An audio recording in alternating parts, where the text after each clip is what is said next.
We're now here at Calabasa River. Sa gitna ng mga kabundukan.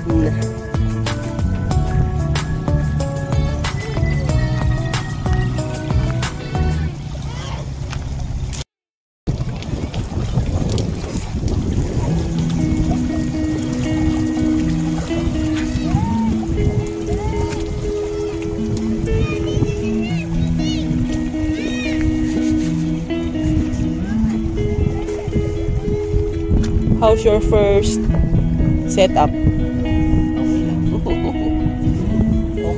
Mamaya uli, yung tent naman. Yung tent madali lang eh. Yung inaano ko yung tarp. Maya na magluto at maaga pa naman. Mag-tarp yung mahangin. Baka doon meron puno. Pero marami. Pwede po ikalim yung tarp.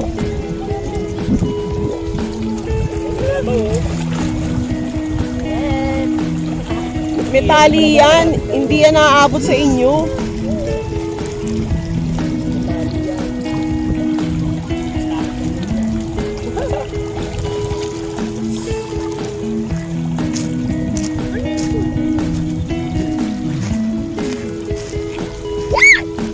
Ba yun?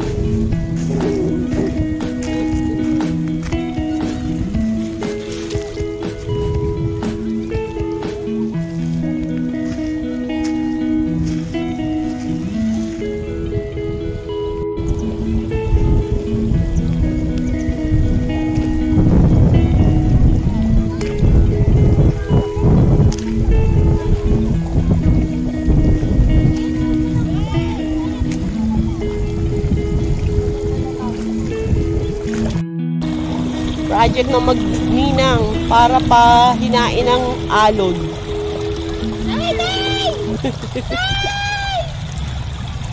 Oh, tamo na stop.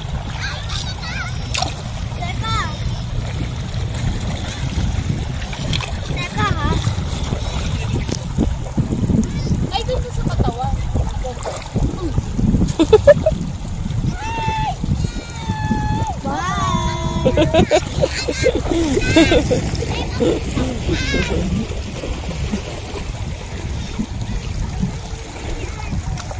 Madami na ang tao. Wow! Strong si Teo. Ang saya yung camper. Sa kabila binigyan kami ng sweet watermelon.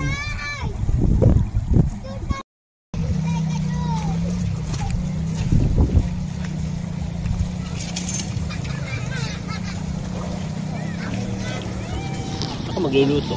Yan. Tine. Saing time. Saka, ito ko saan? Hulog?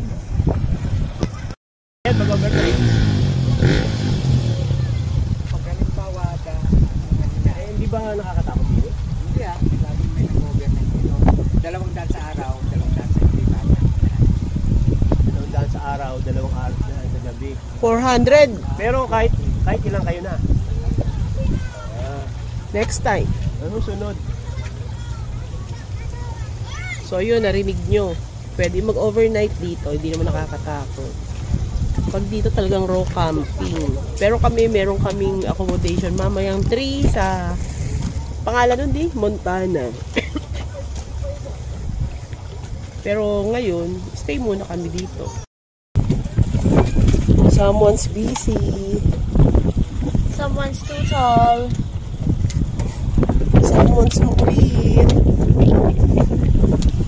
Kaya pala yung ibang nakikita ng camper.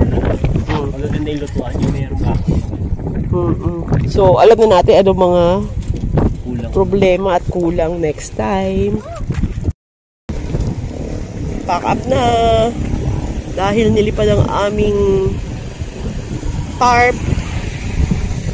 So, pack up na muna. Pero mag-stay pa rin kami dito kasi 3 pa yung aming check-in dito sa Montana. So, may ali rito na nagmamagaling siya raw maghuhugas ng pinggan. Oh, diyan ka lang. Oops. Just here. At may isang bata rito nagmumuni-muni. Hindi hindi mainit. Yes. Pero mahangin. Wow, nakadi-4 talaga.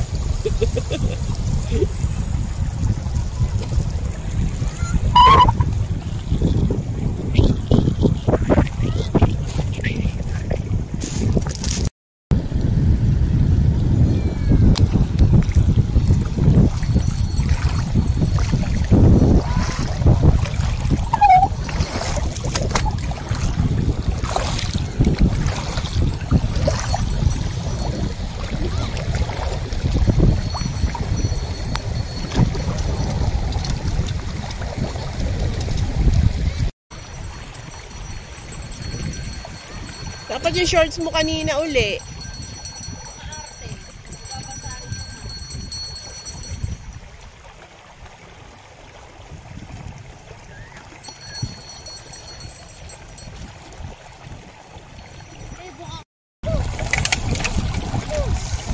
Diyan ka lang oh, kasi mahina na dyan dahil nilagyan natin ng ano. Tatangayin ka na naman. Ayan oh, ang lakas oh. Yan. Diyan may mga bato para ma-stop niya ng konti yung ano, tubig.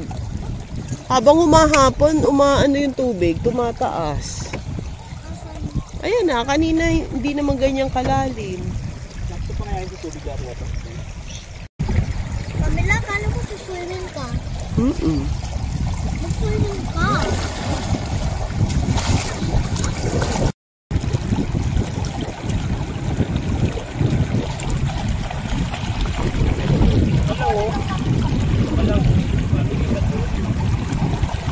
Ay, Teo!